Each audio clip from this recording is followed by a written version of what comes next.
Hey everybody, it's Monday. We're here in Newport Richey at WeBeam TV Studios for our 51st episode of 62 Who Knew.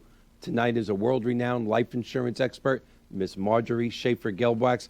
This is 62 New at its best. Welcome.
Hey everybody, welcome. Mike Banner, Monday night as always, 7 p.m., 62 Who Knew. We're going to have a great show tonight.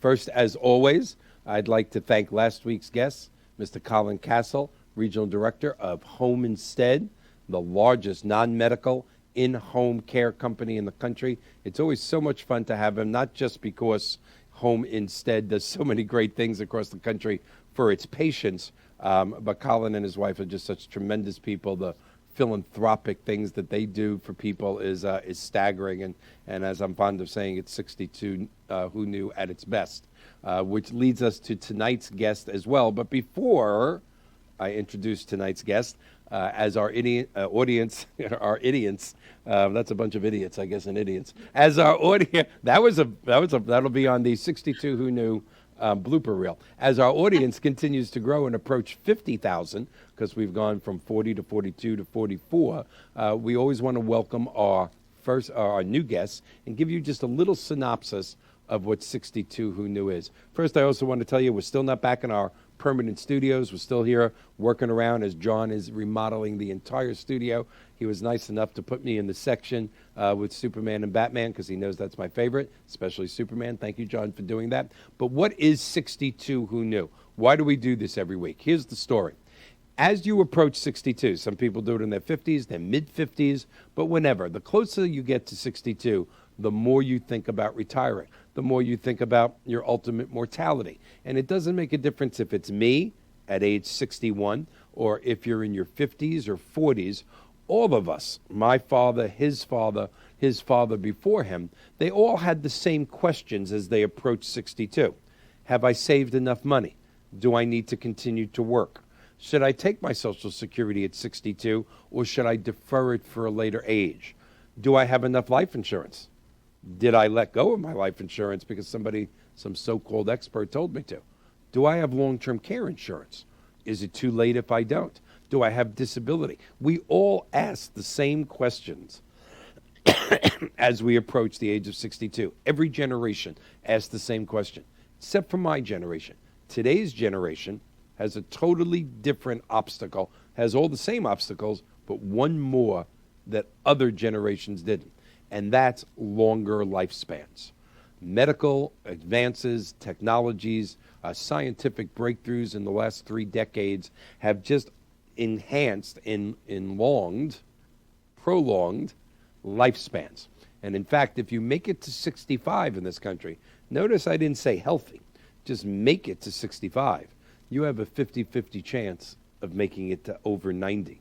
And you know that a couple of our guests, or a couple of times we have had some incredible great people from the Weizmann Institute in Israel, and with things that they are doing and other institutes like the Weizmann Institute, we're all very sure that in the next 10 to 20 years, that 90 plus could actually be 100 plus.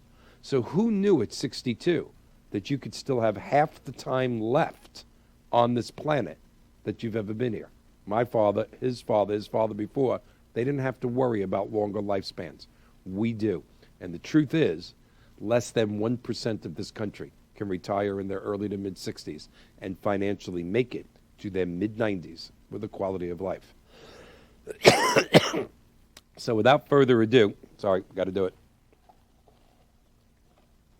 Without further ado, we are going to bring on tonight's guest, who I've known for more than 10 years and is part of an incredible family that I mentioned many times in the last 51 weeks. Our guest tonight is Miss Marjorie Gelbwaks. She has such a vast background that even though I know her very well, I am going to read some of this. Marjorie is a 1998 graduate of Florida Atlantic University, where she received her fine arts degree. Directly after graduation, Marjorie entered into the insurance business at an unusually young age and spent the past 21 years, more than 2 decades, as at Gelbwaks Executive Marketing Corp, working as an integral part of the upper management team. Marjorie's area of specialty during her entire tenure has been the areas of life insurance and disability insurance, 2 major factors not only throughout life, but most certainly at 62 and above. This focus has enabled her to achieve membership status in the $1 Million Roundtable at its highest level. You thought I was probably fooling before, but the top of the table recognizes Marjorie as the top 1% of insurance professionals in the entire world. There is so much more to talk about with Marjorie, but as we all know, especially people that have watched the show before, boy, the hour goes quick. So this is absolutely 62 Who Knew at its best. So without further ado, let's welcome one of my favorite people in the world, Miss Marjorie Schaefer Gelbwaks. Hello, Marjorie. Hello, my dear. Thank you for that. I appreciate it. You're very welcome. I just can't decide whether we should do it or not, but I just make a decision. So we are going to do it. Hello. No. We're just both Seinfeld fans, and have a good time. Yeah, it just had to be done. So hopefully there's, I don't know how many out of 44,000 people sitting at home right now going, hello. Okay. We always talk, on this show about long-term care insurance, life insurance, Social Security, and these are very important topics, but not the most motivating. Sometimes we're talking about death and disease and who's going to take care of you and who's going to give you a bath and, very emotional and real topics for sure, but not exactly the happy hour of somebody's night, even the people that are loyal fans to us. So we got to have a little levity every now and then. Levity, yes. Got to have levity in life. So I'm going to ask the first question that I ask everybody, no matter who they are and in what field they are, because you came into an industry that, quite frankly, is known for old white guys. So what made you, at 21 years old, I mean, it wasn't just the family. I know your vast background and other capabilities. You certainly didn't need to go into insurance. I know Dad, that we're going to talk about, one of my favorite people on the planet also, I'm sure helped you, with the decision. But you had options everywhere. What made you, at 21 years old, want to go into life insurance and disability? It was a family business. It is a family business, and it's in its 51st year. So this is something I was, quite honestly, born and raised in. Mm-hmm. It was every dinner conversation, every vacation the family took together.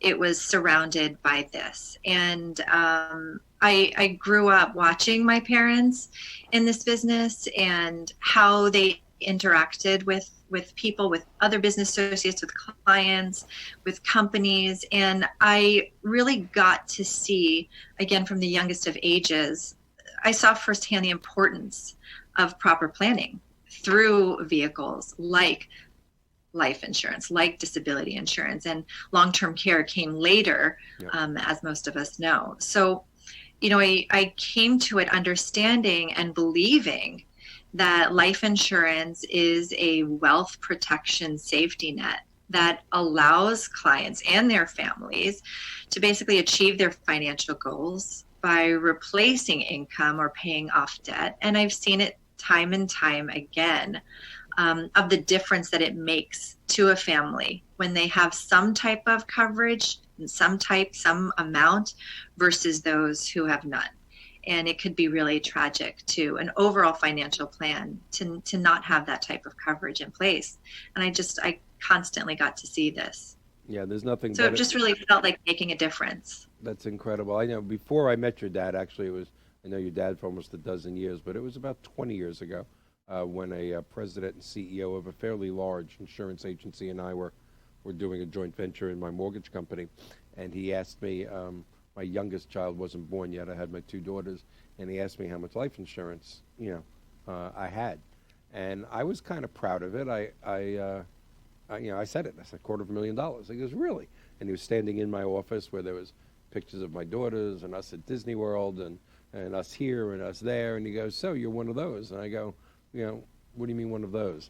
He goes, so you really, really care about these kids and love them while you're here.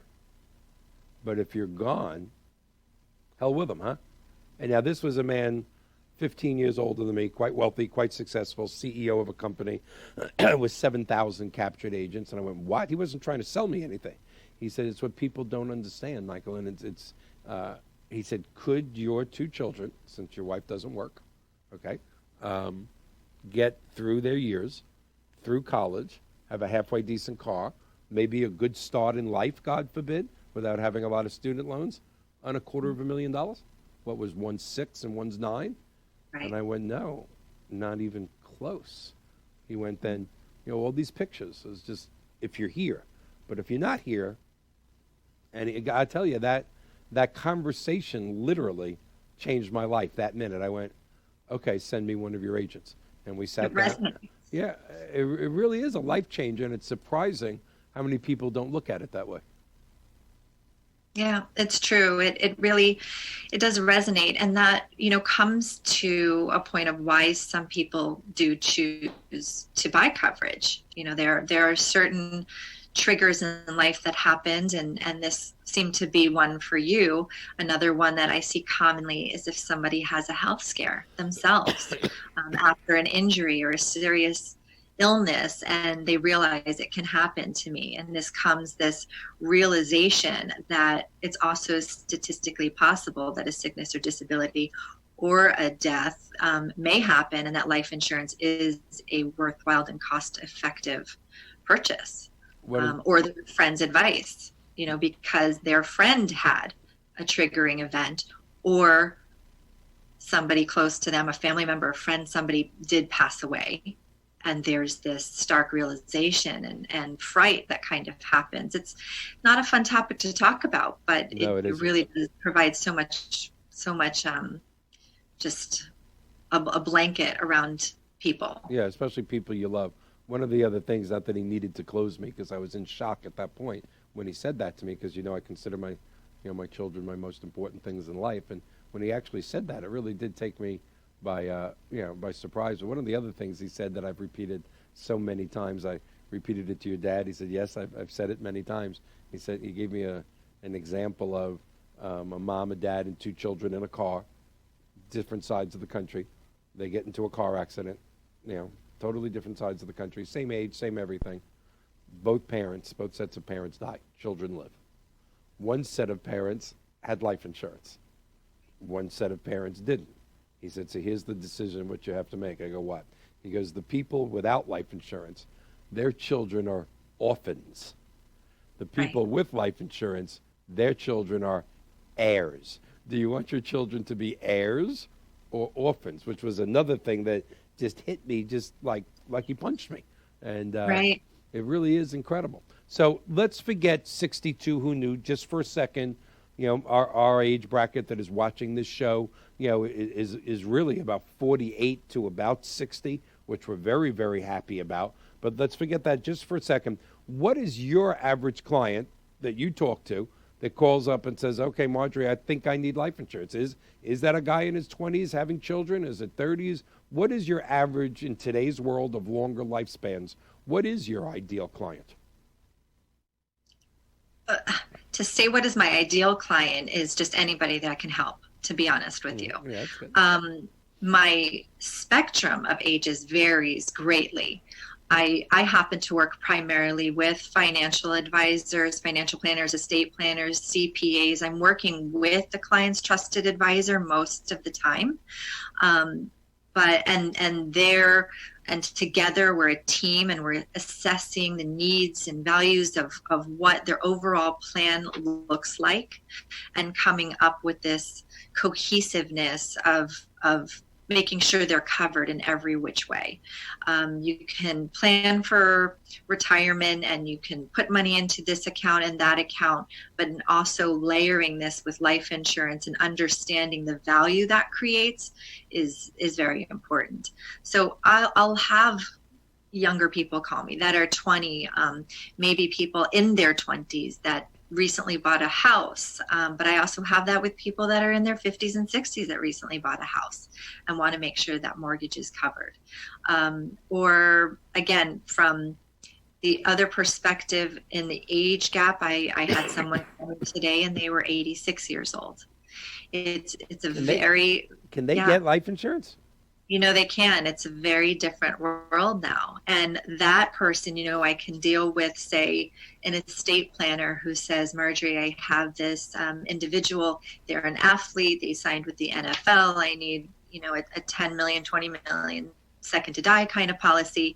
And then I have an 86-year-old calling me because of word of mouth, and they were referred to me. And they're saying, I need coverage because I'm worried. I'm in my church. I'm at my church group. And we recently had someone pass away. And my friend sitting next to me said, I should call you because there wasn't enough money to bury the person that had recently passed away at the church, and they were doing a collective. And she called me saying, I don't want this to happen to my kids, so can I just have a kind of small policy to take care of my some debts that I have to bury me? I mean, this is her being really thoughtful. Yeah. Saying I don't want a collection to happen at my church for me. So it's very wide. And I'm just, if I could help people help their families as well and give them some peace of mind. And I say that every time, whenever I'm done with the process, no matter where or how that client is coming to me, whenever the whole process is over and they have that policy, they always say, I sleep so much better now. Yeah, I did. There's no doubt about it. From the next day afterwards that I did that 30 years ago, I felt better about myself. I don't think I ever shut up telling my friends they were underinsured. They kept saying to me, did you get rid of your mortgage license and get an insurance license? I go, no, I'm not selling. I'm just telling you don't have enough insurance. Take care of your children. You're no good for nothing.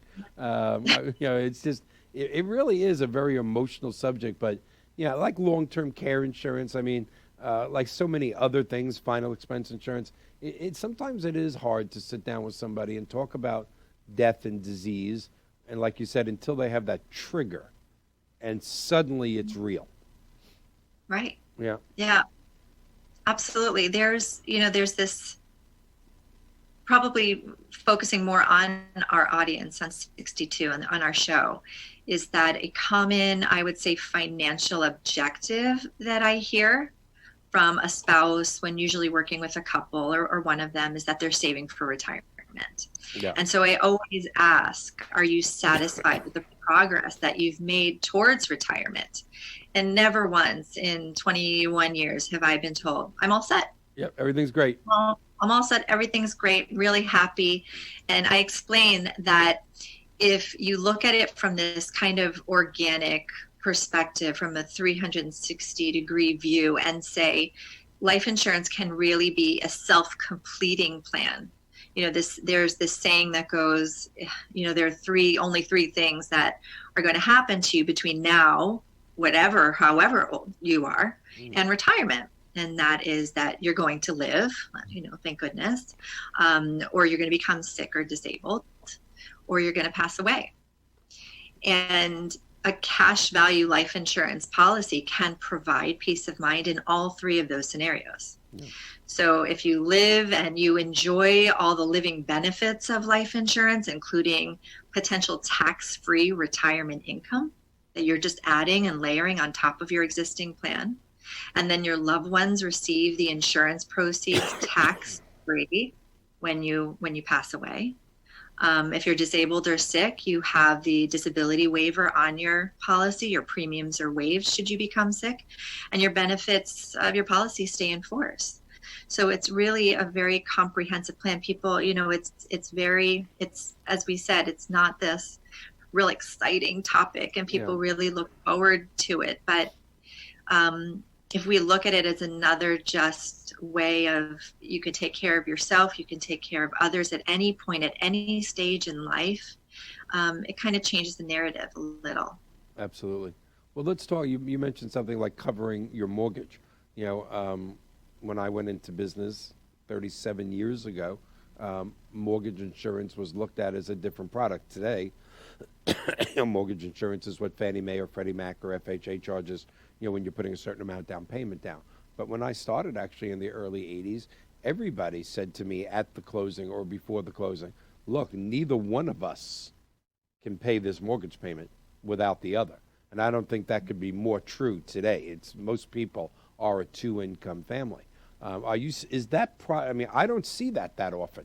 That's amazing to me in the mortgage business, that people are not buying a certain amount of insurance just to take care of that mortgage in case one spouse predeceases the other, which they always will, other than, God forbid, a car accident or a plane crash. You don't go together. You don't pull a Romeo and Juliet. Yeah. Is there still that mortgage insurance product at a fair price and again, I'm not even into 62 who knew yet, for those people in their 30s and 40s buying that $250,000 to $500,000 house, but if one of them goes, they're going to have problems with that payment. Is that product still out there? Absolutely. Well, it's not really called mortgage insurance any longer. It was really referred to that for the longest time. And I do have some people that, again, are referred to me that will refer to it as mortgage insurance. I just bought a new house, or I just took out a loan. I just started a new business. So they have this triggering event because of buying a house or refining or becoming a new business owner and investing, where they had to loan money in some sort of way. Mm-hmm. And normally in that kind of case, and again, it's all about listening to my client and fact finding what is it that brought them to me, if it wasn't an advisor, where it's very clear. But again, oftentimes I'll have an advisor call and say, they just bought this new house, this mortgage is huge. They want to make sure that, heavens forbid something happens to them, that their kids don't have to sell the house. They're small ones, little children, that their kids can maintain and stay at the same school that they're going to. I mean, imagine, heavens forbid, the loss of parents or a parent, and then you have to sell your house because you can't maintain the mortgage, and then the children have to change schools because maybe they went to a private school. Mm-hmm. And so there's a certain standard of living that they would like their family to maintain, and that becomes pretty important to a lot of people. It's a risk management tool. Mm-hmm. And you're mentioning the basics: school, home, but again, how about the kid when he's 16 or 17 and wants a car and needs car insurance, and there's just so much more that the kids need as they get older and older. And when you're not there to help them, it is life insurance that's going to do it. So now let's get into our demographic, that 55, maybe let's go a little lower, 50 to 60-year-old person. Obviously, if you're in great shape, you're a perfect weight, you're a non-smoker, you're a non-drinker, you're really very boring, obviously. Those people are not going to have don't do any drugs whatsoever. Those people are not going to have a very difficult time getting life insurance for a reasonable cost. But now let's go to reality. Let's take your host here, who's slightly overweight, high blood pressure, on a couple of medications, 61 years old. If I wanted to increase, because I took some bad advice about 10, 15 years ago before I knew you and your dad, and I had X, and they went, your kids are older now, and it's getting very, very expensive, and you only bought it to protect your children. You're doing well in life. You're going to be leaving your children something. You probably don't need this much longer. You're just paying out a lot of money in premiums, and for what? Your children are older. They're doing well. There's, and I thought, that makes sense. And then the recession hit. I lost everything. and now I don't have enough life insurance for my children for the first time in my life. Can someone at my age that's not terribly unhealthy, but not exactly an Olympic swimmer, can you still get insurance without it being, I'm not going to say cheap, that's a stupid word, cost prohibitive? Yeah, it's like we said before, it's not a one size fits all. And I think it's Especially at my weight. I think it's very important, no matter who someone is working with, that they have a myriad of companies that are open to them to use, because it's not a one size fits all. Because today, more than ever, we have seen such a multitude of options, all ages and all health concerns. Before, like you said, it was tip-top health and no past treatments of any kind, all the things that you mentioned. Today, the underwriting world is really completely different. But every company out there kind of has this kind of sweet spot for them. So if I'm talking to a client and they have a history of cancer, and it really doesn't matter what kind.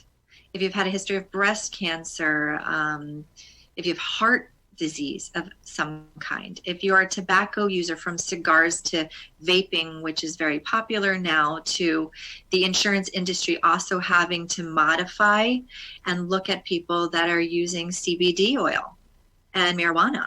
Before, if you had HIV, there was nothing out there for you.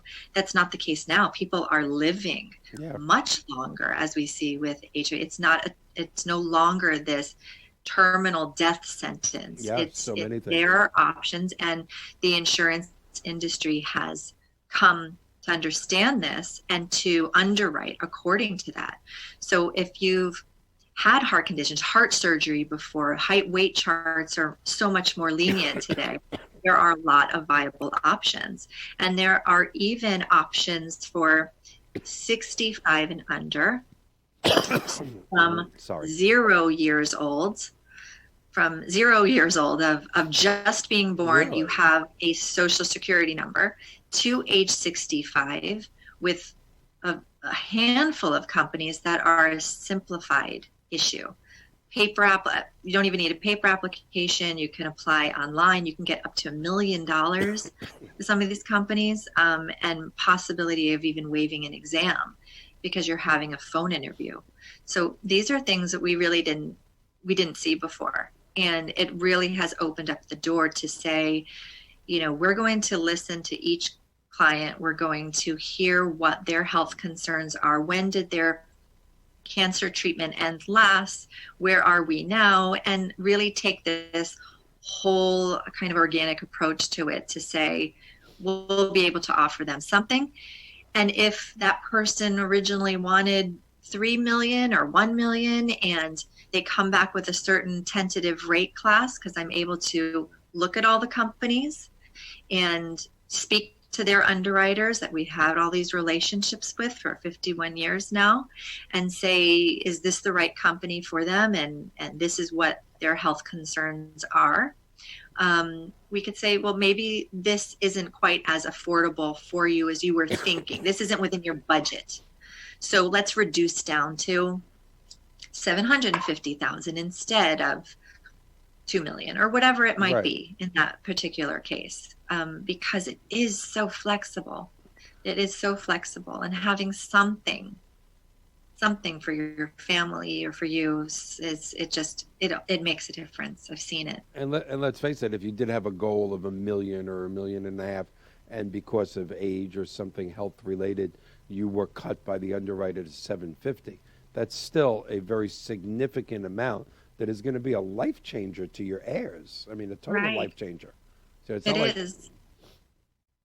It is. And we also have, with certain companies, the ability where we can secure a policy, and then we can actually, on a policy anniversary, let's say they have coverage, we were able to find a company for them. They had prostate cancer, let's say, and then a year later, because they could say have some companies a 5-year treatment. When did treatment end last? Let's just say 5 years ago. Okay. Let's say you're in maybe your fourth year. We can get a policy for that person, let's say.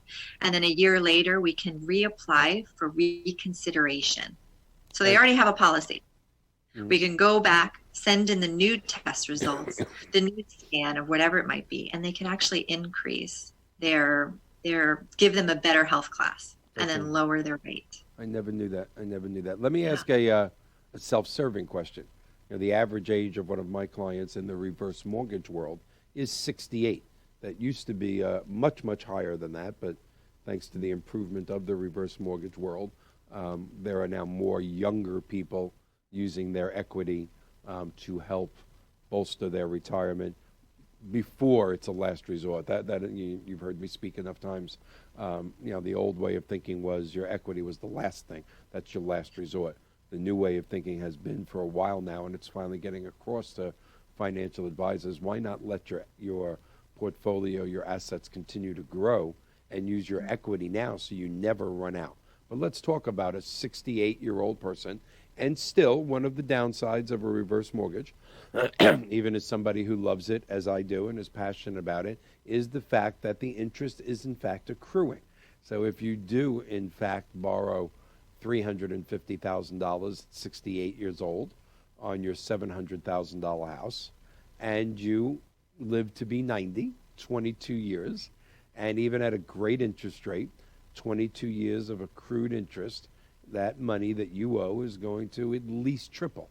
You're going to owe in excess of $1 million. Now, that's not that much different than a 30-year mortgage. People never seem to get that if you actually took your 30-year payment and times it by 360, which is 360 months in 30 years, if you times your payment by that, you would be paying back 2 to 3 times more. But as a reverse mortgage, it really hits you. Can that 68-year-old person with reasonable health, I didn't say great, I didn't say terrible, reasonable health, when they go to their financial planner, goes, no, you don't understand. You may be alleviating your $2,000 mortgage payment. And that sounds great, but your heirs are going to get $1.5 million less. Right. That person at 66, 68, let's stretch it to 70, good health, average to good health, there's still something out there that they could do to help pay off that mortgage when one of them dies? 100%. And that's incredible. 100%. No question about it. I mean, I work with, like I said, multiple insurance companies. They all have top ratings.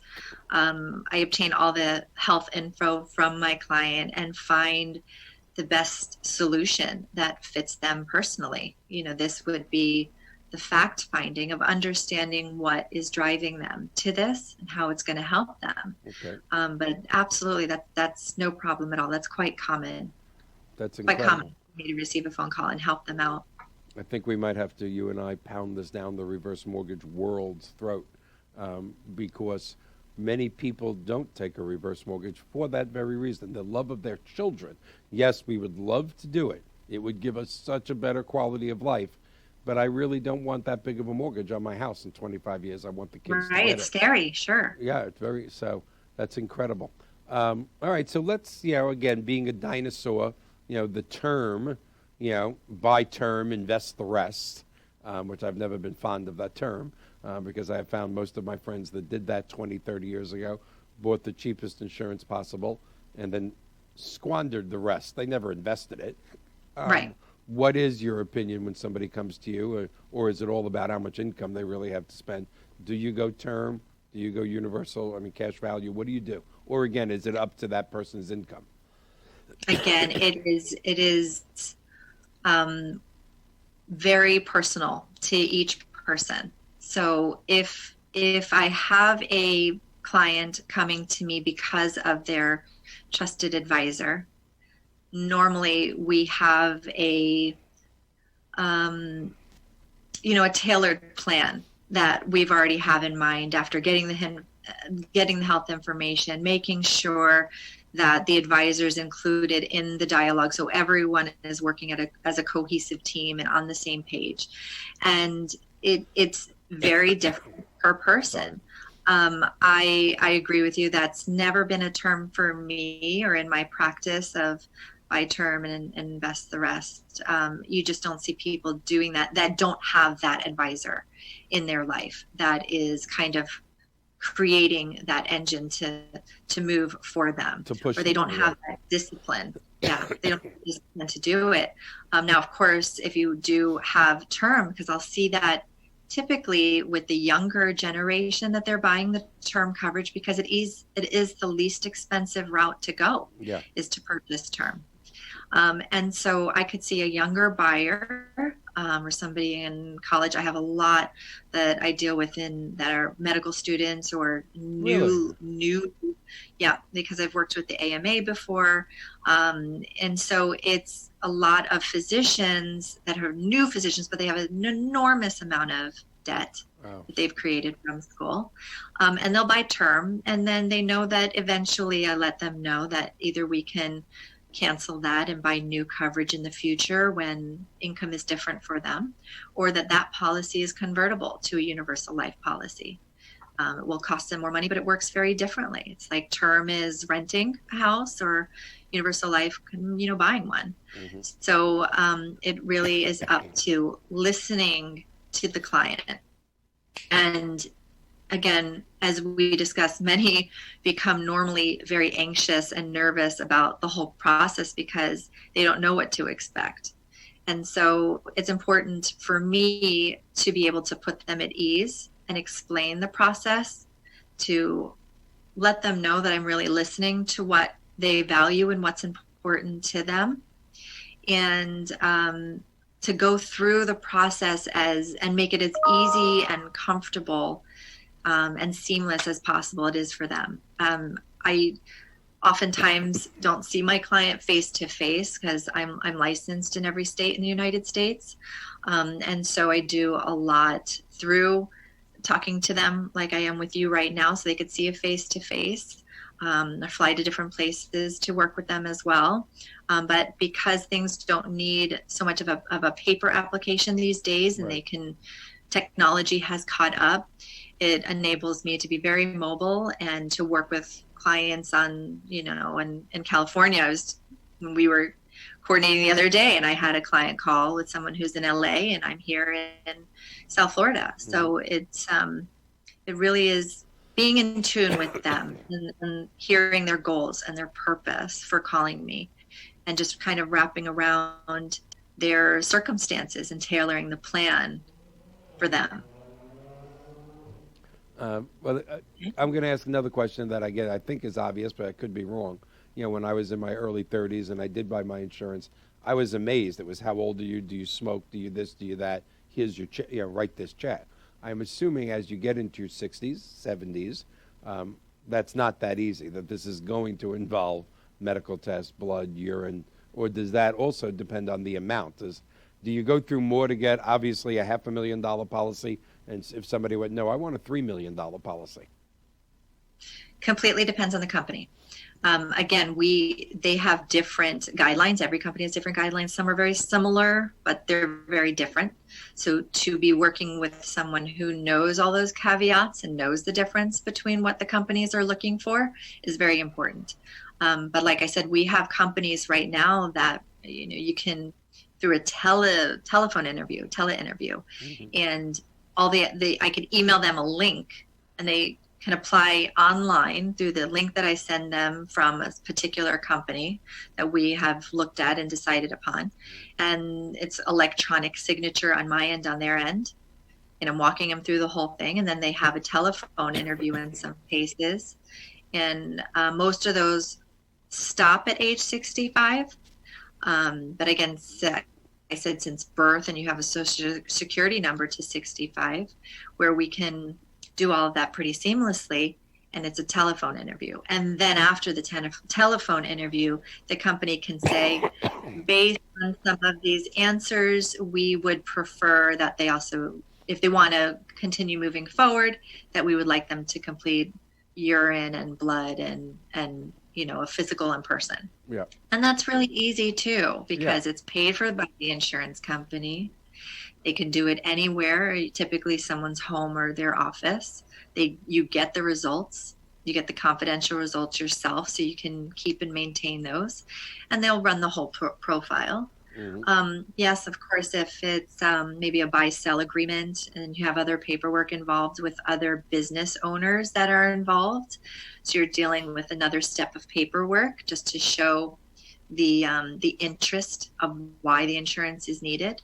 And of course, at much higher amounts, sometimes we'll need a CPA statement or a financial planning statement to show that these are your assets. This is what your profile looks like. And so the amount requested, if it's 20 million or something of this kind, is warranted. And then really it's just one added element in the exam, which is an EKG or maybe a stress test or a memory test. So when we get up in those higher amounts, those other things will be added. So the insurance company's just protecting their bases. Well, you brought up something that I've never really thought of throughout the years. If that large amount is warrantable. Let's just say you have a family guy that makes a damn good living. He's not a millionaire. He's got a house with equity, and he's got investments and a 401k and an IRA, and he's going to retire in quality.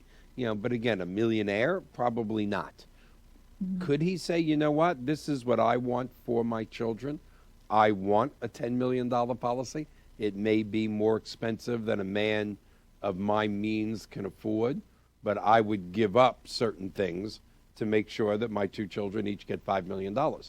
Is there a such thing of a company coming back and going, you make 60 grand a year. We're not giving you a $10 million policy. Is that even connected? Yes. Oh, it is. It is connected. What I'll have sometimes ask is from clients or prospects is I'm working, say, with the husband, and maybe the wife is the CEO of the house and stay at home taking care of the 4 kids and being all of those roles that she is in this particular case that I recently have. And she's the chef, and she's the cleaning the house and feeding the kids and taking them to school, and she's the Uber driver and all those roles that she meets. And the insurance industry has recognized that has, whoever is playing that role has a financial value to it. Oh, yeah. And that if all those roles were to be added up, that equivalency in income of that CEO of the house taking care of the children is about $160,000 a year. Easy. And so I often will get, I really would like to get coverage for my wife, my partner, because if something happens to her and I'm at work every day and I'm doing surgery or whatever it might be, I need to make sure that the kids maybe I would hire a nanny, maybe, all these different scenarios. Everyone has a different scenario, everybody. And to just listen to what they say and what's important to them is so important to me in their overall plan. And so the insurance company recognizes that. But at the same time, like you're saying, we are able to get them coverage. But it's very much not black and white. No.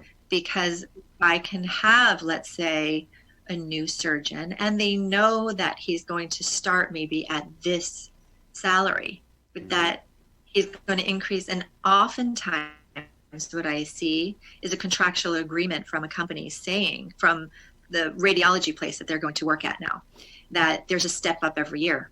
So that's recognized. I send that contract into the insurance company and I say, this is what he's at now. This is what it's growing to.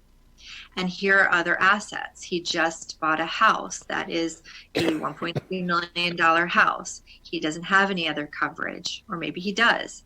And it's all factored in. So the company will really look at the whole scenario and make a decision and come back. But I've had them both ways. I've had cases where insurance companies said, we can't offer what they're asking. It's too much. But when they see a next increase in salary or whatever it might be, certainly in disability insurance as well, then we can relook at the case. And I've had companies say he can actually apply for more. Typically, it's 6 to 8 times the income that you're making. I didn't know And that. then it's bracketed based on age. So the younger ages, companies anticipate you earning more later in life than the 65-year-old who is applying. They typically say these gearing up for retirement, and it might be a little less. But the typical amount is 6 to 8 times your income.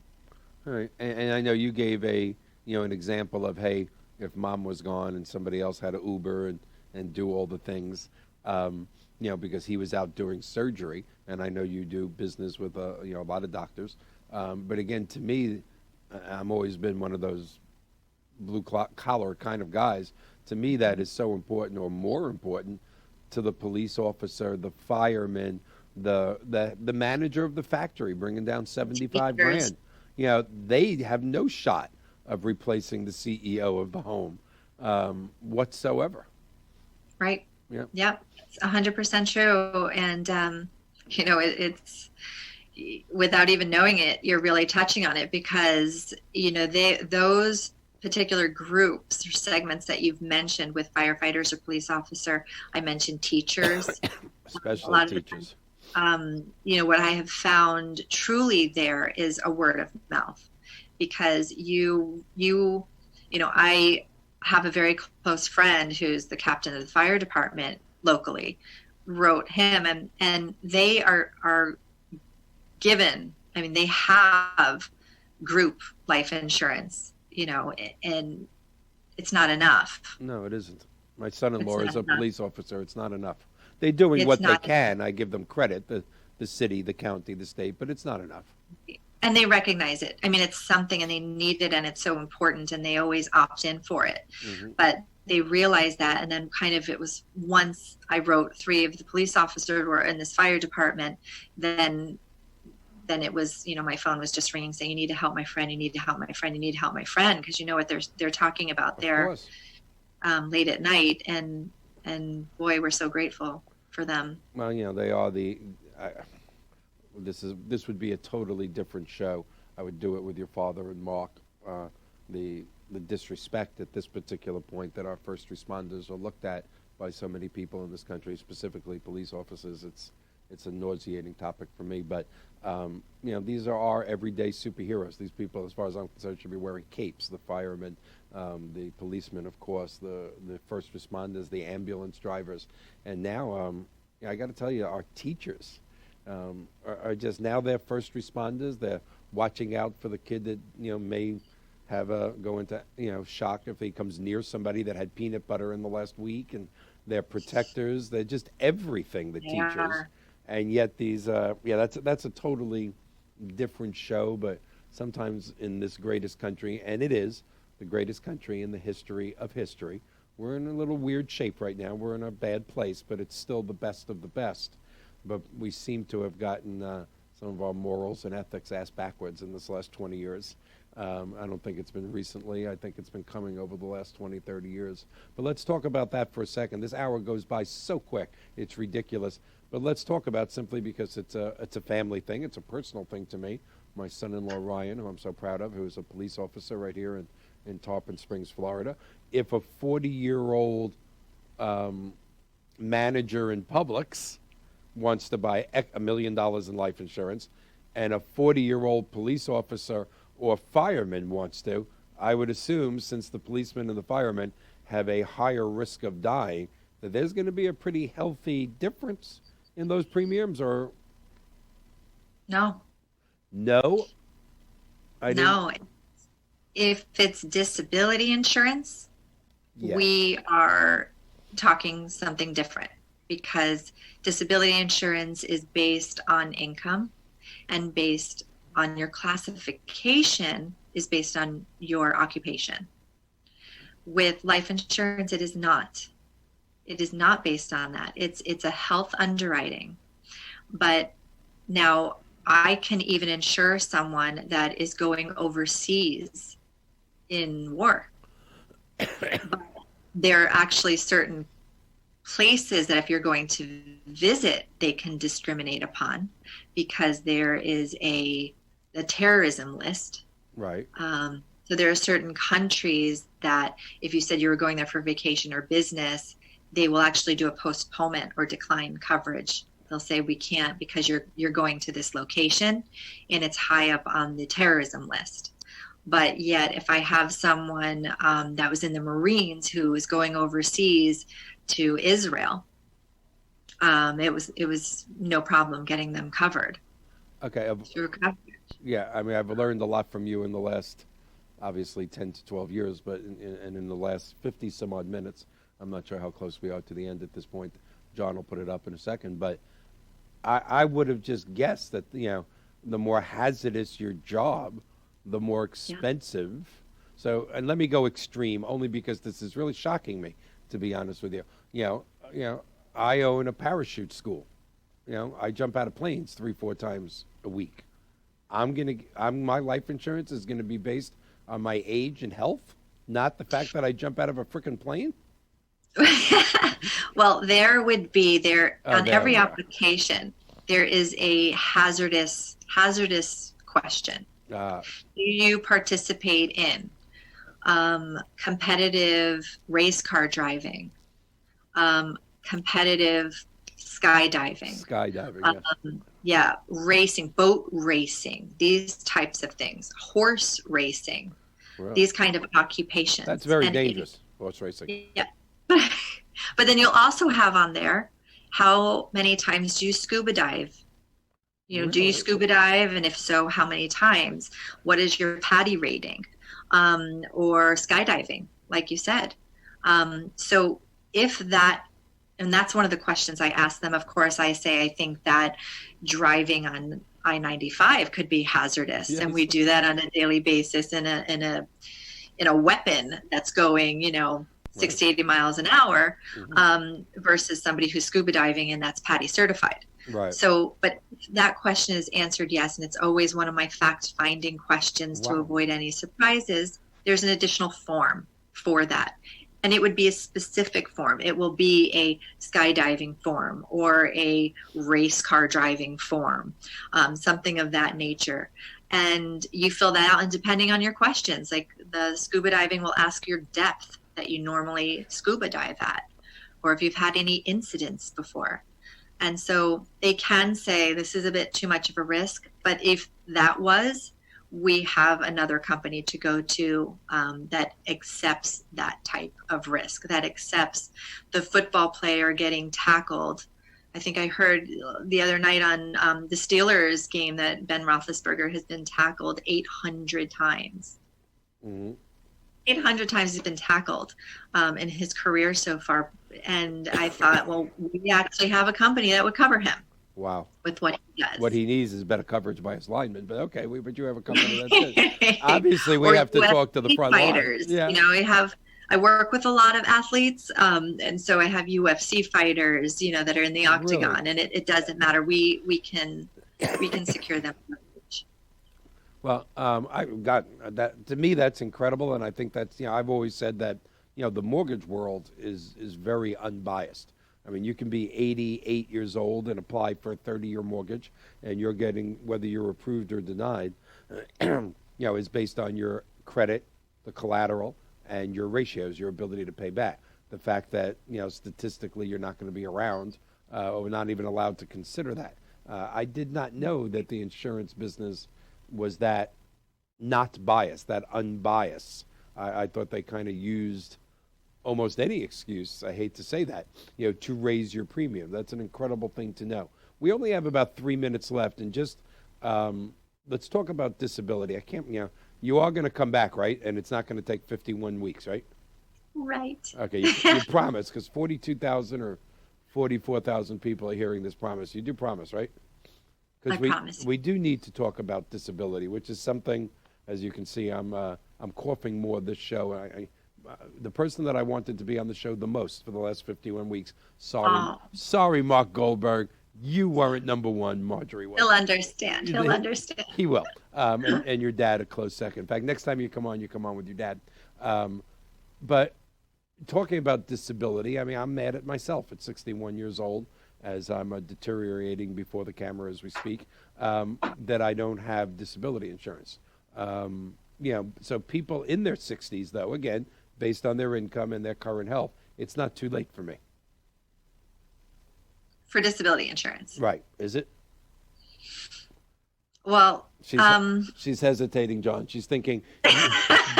I'm actually using the because I know too much. Yeah, I'm using the force right now, and she's thinking he's a rack of ribs away from stroking out, and he's asking me about disability insurance. Yes, you do know too much about you know, a really easy way to kind of think about disability insurance is it mimics in a lot of ways long-term care insurance.